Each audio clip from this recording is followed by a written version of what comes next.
जय हिंद दोस्तों। आज की वीडियो में रेलवे एनटीपीसी 2024 जीव विज्ञान से संबंधित प्रश्न है। जीव विज्ञान में उत्सर्जन तंत्र पिछले वर्षों में पूछे गए विज्ञान के प्रश्न इसमें दिए गए हैं।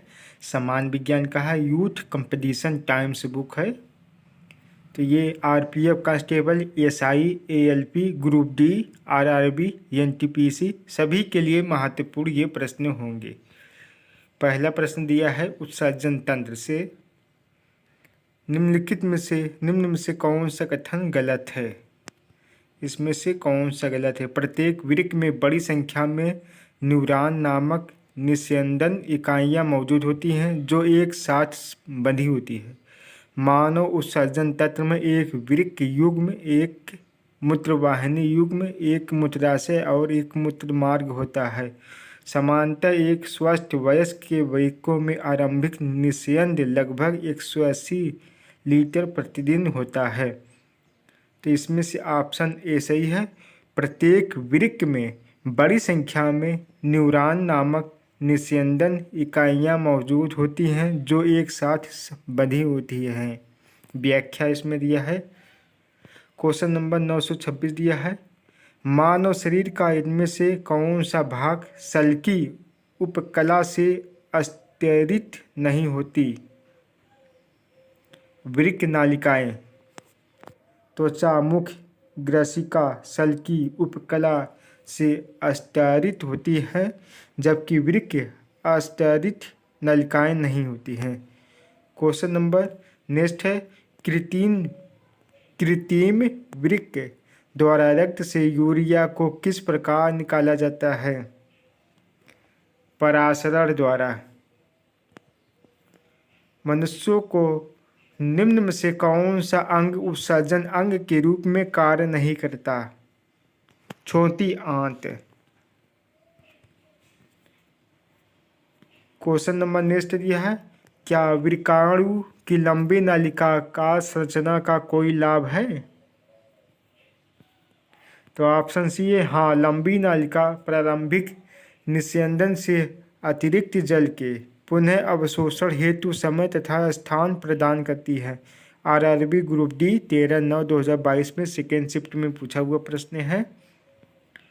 मानव में उत्सर्जन तंत्र के सही अनुक्रमिक क्रम की पहचान कीजिए। वृक्क, मूत्रवाहिनी, मूत्राशय, मूत्रमार्ग। तो ऑप्शन ए सही है। क्वेश्चन नंबर नेक्स्ट दिया है, कृत्रिम किडनी के उपयोग से नाइट्रोजन युक्त अपशिष्ट को हटाने की प्रक्रिया कहलाती है। हीमोडायलिसिस कहलाती है।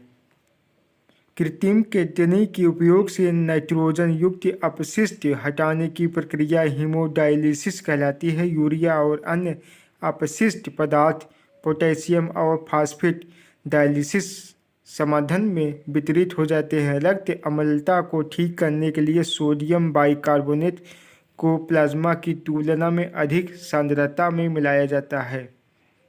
निम्नलिखित में से कौन सा मानव उत्सर्जन प्रणाली का गठन करता है। एक जोड़ी वृक्क, एक जोड़ी मूलवाहिनी, एक मूत्राशय और एक मूत्रमार्ग।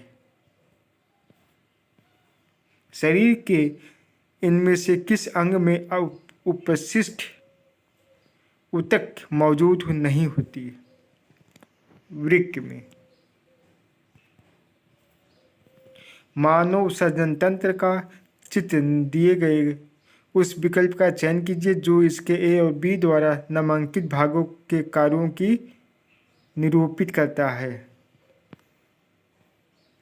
तो ऑप्शन जो है सी दिया है सही। ए मूत्र का निर्माण, बी मूत्र को संग्रहण के लिए ले जाना। क्वेश्चन नंबर नेक्स्ट दिया है, मनुष्यों में यूरिया चक्र निम्नलिखित में से किस अंग में होता है। यकृत में।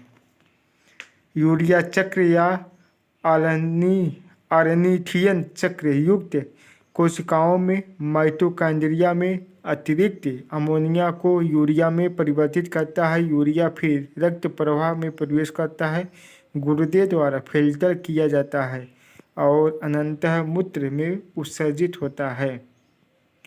वोमेन संपुट मानव शरीर में कहाँ स्थित होता है? वृक्क में। मूत्र में पानी की मात्रा होती है 95%। मानव मूत्र में सामान्यतः पानी की मात्रा 95, यूरिया 2.6, लवण 2, यूरिक अम्ल 0.3 पाया जाता है। सामान्यतः मनुष्य एक दिन में 1.5 लीटर मूत्र उत्सर्जित करता है। शरीर में उत्पन्न होने वाले किस नाइट्रोजन अपशिष्ट का उत्सर्जन मानव वृक्क के द्वारा किया जाता है? यूरिया और यूरिक अम्ल। निम्न में से कौन सा वृक्क नलिकाओं के अस्टर और लाल ग्रंथियों की वाहिनियों का निर्माण करता है? घनाभाकार उपकला। सामान्यतः एक स्वस्थ वयस्क में वृक्कों में आरंभिक निस्यंद लगभग प्रतिदिन होता है 180 लीटर प्रतिदिन होता है। निम्नलिखित आरेख में कौन सा अक्षर वोमेन संपुट के क्षेत्र को दर्शाता है? तो ऑप्शन सी ए। वोमेन कैप्सूल के रूप में जानी जाने वाली विशेष संरचनाओं की गुर्दे में रक्त का फिल्टर किया जाता है। ग्लोमेरुलर कोशिका रक्तचाप 3 परतों के माध्यम से रक्त के निस्पंदन का कारण बनता है, अर्थात ग्लोमेरुलर रक्त वाहिकाओं का एंडोथेलियम वोमेन कैप्सूल का उपकला और इन दो परतों के बीच एक तहखाने की झिल्ली है। निम्न में से किसमें उपस्थित मौजूद नहीं होता? वृक्क में। मानव में केशिका गुच्छा कहाँ पाया जाता है? वृक्क में। गुर्दे में मूत्र के निर्माण में निम्नलिखित में से किस क्रम में दी गई 3 प्रक्रियाएं शामिल हैं? निस्पंदन, चयनात्मक पुनः अवशोषण, उन्मूलन। निम्नलिखित आकृति मानव के वृक्काणु को दर्शाती कौन सा भाग संग्रहण नालिका है?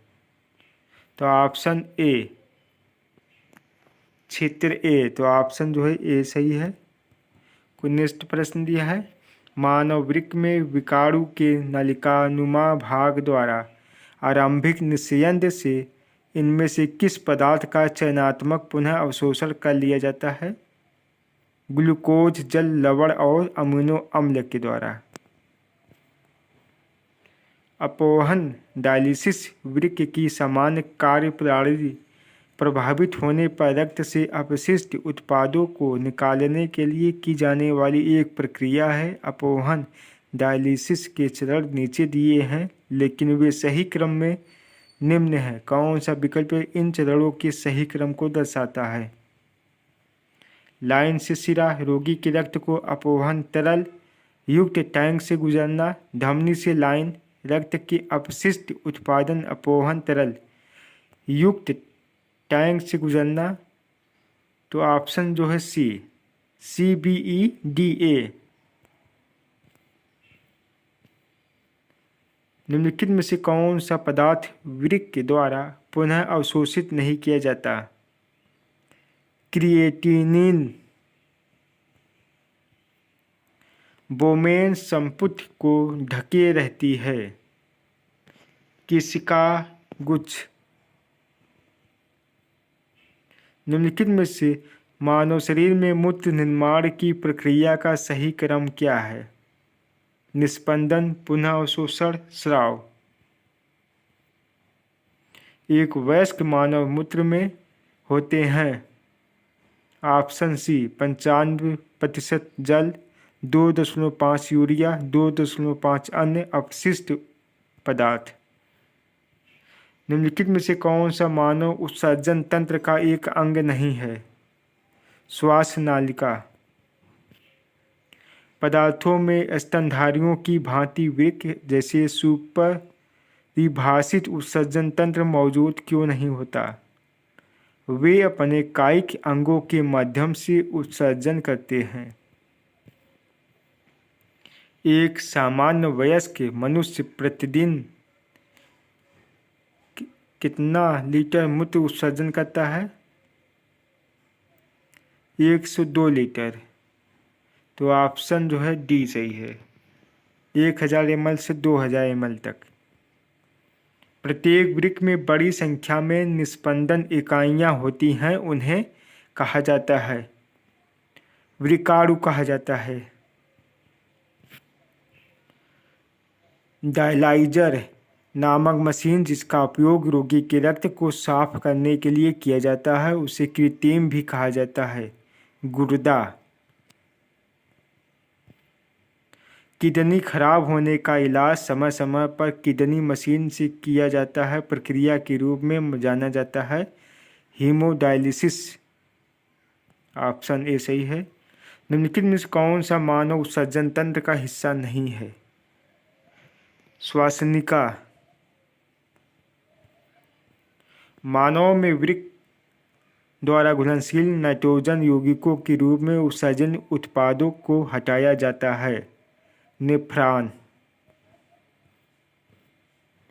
निम्नलिखित में से कौन हृदय से गुर्दे तक रक्त पहुंचाता है?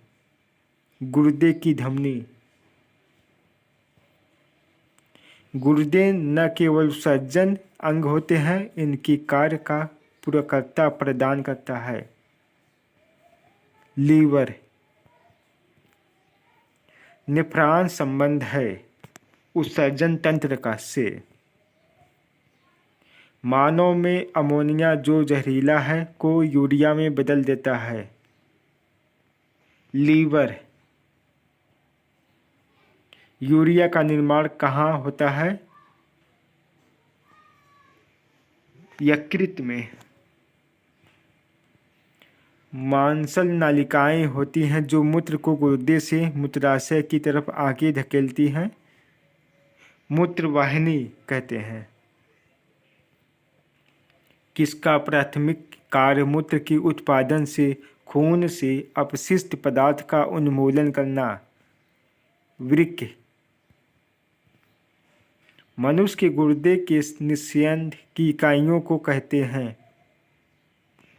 नेफ्रॉन्स। किडनी की संरचना इकाइयाँ हैं नेफ्रॉन। नेक्स्ट प्रश्न है, निम्नलिखित में से कौन सा अंग मनुष्य के उत्सर्जन तंत्र का अंश नहीं है? गर्भाशय। निम्नलिखित में से कौन सा यौगिक गुर्दे की पथरी का निर्माण करने वाला सर्वाधिक सामान्य यौगिक है? Calcium oxalate. शरीर का कौन सा अंग खून के शुद्धिकरण से संबंधित? गुर्दे से। नेफ्रोलॉजी के साथ जुड़ा हुआ गुर्दा। कौन से रोग के उपचार में डायलिसिस किया जाता है? गुर्दे की खराबी। डायलिसिस की प्रक्रिया किससे संबंधित है? गुर्दा से। डायलिसिस का उपयोग तब किया जाता है जब किसी रोगी को संबंधी गंभीर समस्या होती है। गुर्दे का। अल्ट्राफिल्ट्रेशन संबंधित है उत्सर्जन से। वाश डिफरेंस से आने वाली ट्यूब के साथ एकजुट होता है ताकि मूत्रमार्ग नामक एक आम मार्ग बन सके। मूत्राशय। हम मूत्र त्याग की उत्तेजना को नियंत्रित कर सकते हैं मांसपेशियां मूत्राशय की तंत्रिका नियंत्रण में होने पर।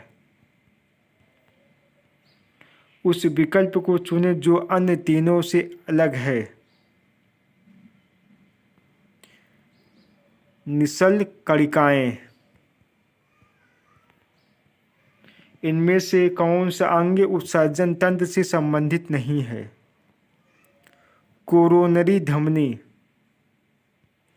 तो यह प्रश्न जो है समाप्त हो गए हैं उत्सर्जन से।